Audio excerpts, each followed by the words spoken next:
সর্বশেষ যে লোকটা জান্নাতে যাবে তাকে আল্লাহ তাআলা জাহান্নামের আগুনে পোড়াতে পোড়াতে ছাই বানিয়ে ফেলবে। আল্লাহ বলবেন, জিব্রাইল যাও একটু দেখো, একটা মাত্র সেজদা দিয়েছে আমাকে, এরকম কাউরে পাওয়া যায় কিনা। বাটি চালান দিয়ে দেখো পাওয়া যায় কিনা।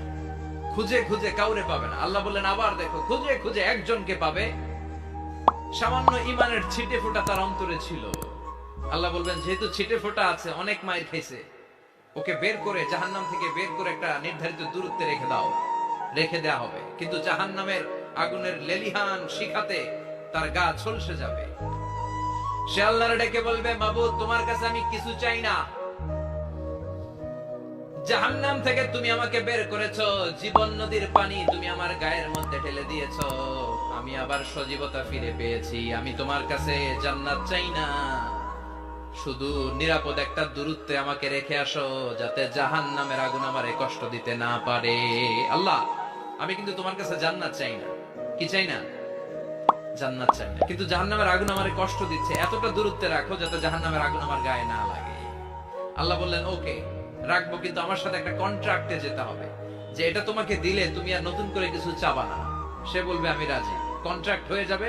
আল্লাহ জিব্রাইলকে বলবেন, যাও এমন দূরত্বে রাখো যাতে জাহান্নামের আগুন ওরে কষ্ট না দেয়। রেখে আসা হবে, অনেক দিন সে ওখানে আনন্দে থাকবে, আল্লাহ শুকরিয়া করবে। সে মনে মনে বলবে, বেঁচে গিয়েছি, আমি বেঁচে গিয়েছি, জীবনে আর কিছু চাই না, জাহান্নাম থেকে আমি বেঁচে গিয়েছি। অনেকদিন থাকার পরে মনে মনে ভাববে, বাইসা তো গেছি, কিন্তু নতুন করে একটু ট্রাই করে দেখি, জাহান্নামের সৌন্দর্যের দৃশ্য একটু চোখ দিয়ে অবলোকন করা যায় কিনা। সে আল্লাহরে ডেকে বলবে, আল্লাহ ইনদি সুআল, আমার একটা ফরিয়াদ আছে। কি ফরিয়াদ? আল্লাহ আগেই বলে রাখি, আমি কিন্তু জান্নাতে যেতে চাই না। আল্লাহ বলবেন, কি চাও? সে বলবে, আল্লাহ তোমার জান্নাতটা তুমি কত সুন্দর করে বানিয়েছো, আমি একটা নজর শুধু দেখতে চাই। জান্নাতের দরজার সামনে নিয়ে যদি আমারে বসিয়ে রাখো, দ্যাটস ইনাফ, আর কিছু চাই না, শুধু জান্নাতের দরজার সামনে। আল্লাহ বললেন, তুই না ওয়াদা করেছিস, তুই না চুক্তি করেছিস। সে বলবে, আল্লাহ আমারে হতভাগা বানাইয়া তোমার কি লাভ? সুবহানাল্লাহ পড়েন। আমারে তুমি হতভাগা বানিও না। আল্লাহ বলে, ঠিক আছে, আবার সিগনেচার কর যে জান্নাতের দরজার সামনে বসিয়ে দিলে আর কিছু চাবি না। সে সিগনেচার করে বলে, আমি চাবো না। আল্লাহ বললেন, জিব্রাইল বেচারারে ধরে জান্নাতের গেটের সামনে বসায় দে। এবার জান্নাতের গেটের সামনে বসে বসে জান্নাতের সৌন্দর্য দেখা শুরু করবে। সুবহানাল্লাহ। এমন সৌন্দর্য যেটা চোখ দিয়ে কেউ দেখে নাই, কান দিয়ে শোনে নাই। ওই সৌন্দর্য চোখে দেখে, কান দিয়ে আওয়াজ শুনে, মাগার ভোগ করতে পারে না। অন্তরে জ্বালা আছে না নাই? এয়ার কন্ডিশনের রুমে ঢুকতে না পারলেও, এয়ার কন্ডিশনের রুমের দরজার বাইরে দাঁড়ালো, এয়ার কন্ডিশনের রুমের একটা ঠান্ডা বাতাস গায়ে লাগে না?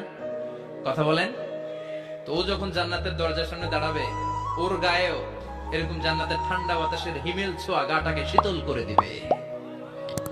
ওই শীতল হয়ে যাওয়ার পরে আর তো সহ্য হবে না, আবার আল্লাহরে ডাকবে, মনে মনে ভাববে, আর একটু ট্রাই করি না, দোষ কি, আস্তে আস্তে অনেক দূর তো আগাইছি। সুবহানাল্লাহ কইবেন না? এবার আল্লাহরে বলবে, আল্লাহ ইনদি সুআল, আল্লাহ তুমি যদি কোনো বিষয়ে নতুন করে ডিসিশন নাও, তোমারে জিজ্ঞেস করার মতো কি কেউ আছে? আল্লাহ বলে, না, আমি তো সব রাজার বড় রাজা, মহারাজা, আমার উপরে তো কারো কথা চলে না। ওই হতভাগা লোকটা বলবে, আল্লাহ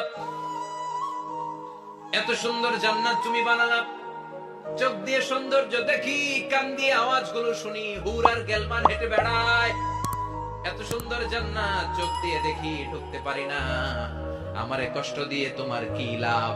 ও আল্লাহ, আমারে তুমি মাফ করে দাও, জান্নাতের চিপার মধ্যে এক কর্নারে তুমি একটু আমারে জায়গা করে দাও। আল্লাহ বলবেন, ওয়াই হাক ইবনা আদম, তোর ধ্বংস হোক হে আদম জাত, মা আগদারাকা, তোর চেয়ে বড় গাদ্দার আমি আমার সৃষ্টিকুলে কাউরে দেখি নাই, কারণ তুই আমার সাথে চুক্তি করিস আর চুক্তি ভঙ্গ করিস। আল্লাহর রহমতের দরিয়ায় তখন জোশ খেলে যাবে, ওর আকুতি মিনতি চাহনি আল্লাহর রহমতের দরিয়ার মধ্যে জোশ লাগিয়ে দিবে। আল্লাহর দয়া হয়ে যাবে, মায়া হয়ে যাবে। আল্লাহ বলবেন, ঠিক আছে, জান্নাতে যা। লোকটা এবার এক দৌড়ে জান্নাতের ভিতরে ঢুকে যাবে। লোকটার দৌড় দেখে আবার লোকটারে আল্লাহ ডেকে বলবে, একটু দাঁড়া, একটু দাঁড়া, জান্নাত তো দিছি, তো দৌড় দিলি কেন? সুবহানাল্লাহ কইবেন না? লোকটি বলবে, আল্লাহ